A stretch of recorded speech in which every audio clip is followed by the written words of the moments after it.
In this video, I want to share with you why I love Apple products. And to do so, I want to share with you this mug. So this is a mug. If you look at the design, right, it's got like a mug inside of a mug. So when you put any liquid in here, it looks really cool because it gives it this like floating effect. Now, that's kind of like how the experience with any product is, right? Your first experience is going to be visually, just the look of the product. And then after that is the interaction. So when you hold this mug, you're going to feel that it's glass, it's got a little bit of heft to it, but overall, I would say it's a really cool looking mug. Now, if we pour some coffee in here,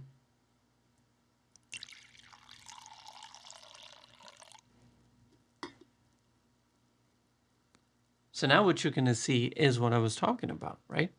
So you've got the liquid floating inside this inner mug.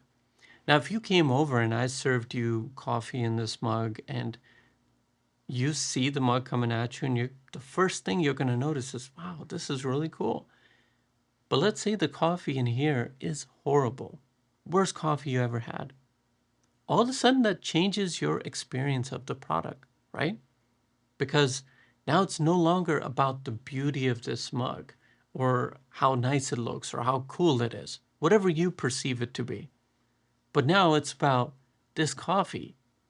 And overall, the whole experience of the coffee is now ruined. And how I relate this with Apple products is the first thing I love about Apple products is just their look. They're so beautifully designed, the use of the materials, how they feel in your hand, how when you go to interact with them, it feels really nice. Look, there's a lot of great phones out there, okay? Phones that can do far more things than what the iPhone can do. But you want to know that personally, the phone that feels best to me in the hand is an iPhone because there's no other feeling that you get with any other phone that compares to how an iPhone feels in the hand. And then on top of that, the coffee. The coffee is the software part. It's the software that enhances that overall experience. So first you interact, you see the product, it's beautiful, you interact with it, it's really well made. Anything that you touch is going to feel fine. And then you add software into it, which takes simple things like Bluetooth pairing. AirPods connecting to your devices and switching between them is just Bluetooth pairing. But because of software, it's all of a sudden this like magical experience. So this mug looks beautiful, right? And if in here the coffee is like the best coffee you've ever had, now suddenly not only does this mug look good, but the coffee in here is good and it just creates this wonderful experience. But this mug is not perfect because what if you're a coffee drinker that wants a portable mug? You want a mug like this Yeti mug here. So this is something that you can take with you. You need your coffee to stay hot longer because you like to slowly drink it. And you don't need 8 ounces, you need 12 ounces. Suddenly this mug becomes irrelevant. The entire beauty or the coffee inside, everything that makes this mug a good experience becomes irrelevant. And I say that simply because Apple and their products are not perfect for everyone, but they do appeal to a majority of people. And even though you don't get all the features that you'll see on many other things, whether it's a computer, whether it's an iPad compared to other tablets, there's so many things that a lot of other devices can do, but they don't give you that smooth experience. And that's what I love about Apple products is not only do they look good, they feel good. When you're holding an Apple product, you feel like there was an emphasis to the design and to how this product is going to feel in your hand. The simplest thing, iPhone 16e, this is the simplest phone.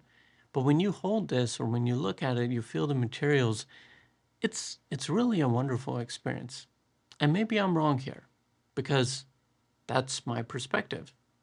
But that is what makes these products like so wonderful. I love the aesthetic of Apple, the way that their products are designed, but then you have those little things that software just takes things to another level.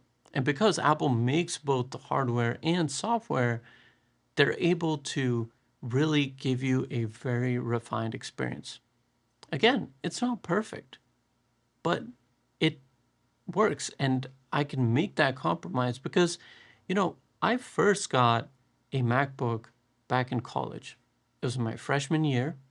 Prior to that, I had only had Windows. As a matter of fact, like as I looked at the MacBook from a distance, I loved the look of it. I wanted it, but it was the software that was going to be on the Mac that I was like, man, is this going to work with everything I want to do? Or is this going to be the same as Windows? Because prior to that, everything I had was Windows based. And to be very honest with you, when I first bought that MacBook, I had to save up money to buy it. I was doing pizza delivery and I saved little by little, got the MacBook, and I started to use it, and it was hard. I wasn't used to a lot of the software things that happen on a Mac. I was used to a lot of Windows based things. But as I began to use it, as I got AirPods, as I got other Apple products, it just, I realized that even though I don't have all the features, I really love this because it just works. When Apple delays features, they somehow have a wonderful way of giving it to you like 7 years later, but it just works in a such a beautiful way. And so when I'm buying a product, I know that, okay, yeah, your phone can do a lot more than my phone, or your computer can do a lot more things than my computer. But it's not about that. For me, it's about, hey, this gets the stuff I want done, and I love the look of the products. And at the same time, I enjoy the smooth software experience. For example, I put iOS 26 beta on the iPhone 16e. And if you've watched any videos on my channel, you know for a fact that I really love this device. But guess what? I love this device simply because it had a proper, smooth software experience and then also a really good hardware experience. But ever since I put the beta, there's like annoyances, there's things freezing up, things happening that really bother me day to day. Battery life has been horrible compared to what it was on the previous like official software. And so that's what made me think about this video that, wow, you can take a wonderful experience and completely ruin it. So now all of a sudden, let's say if I had to stick with iOS 26 beta software for the rest of my experience with iPhone 16e, I don't want the phone anymore. Simply because all these annoyances that are happening within the software, despite how much I like the aesthetic of the phone or the material build or the battery life and this and that, now the software is not playing nice with the hardware and therefore it's ruining my overall experience. So software can make a huge difference. So, I was thinking about all this stuff and I wanted to share it with you as to why I really like these products and just how I feel about them. And what I want to leave you with is that if you look at the Apple logo, it's got a bite out of it. And their slogan is like, think different, right? But maybe the bite, if you take a bite out of an apple, it makes the apple no longer an apple. It's your apple. It's not perfect. Like if you saw an apple at the grocery store that had a bite taken out of it, you would never pick it up and take it home because it's no longer a perfect apple. And so maybe that's what the logo means, is that it's imperfect, but perfect for some. And I think that's what Apple products are. They're not perfect for everyone. You can always find flaws because there's so many things that they just don't do. But the overall experience, going back to this mug, the look of the mug and the coffee inside, if both hit the spot, then it's really a perfect product. I really hope you enjoyed this video. Thank you so much for your time. If you did, please give it a thumbs up so more people can see it. And most importantly, like always, take care of yourself, and I will see you in the next video.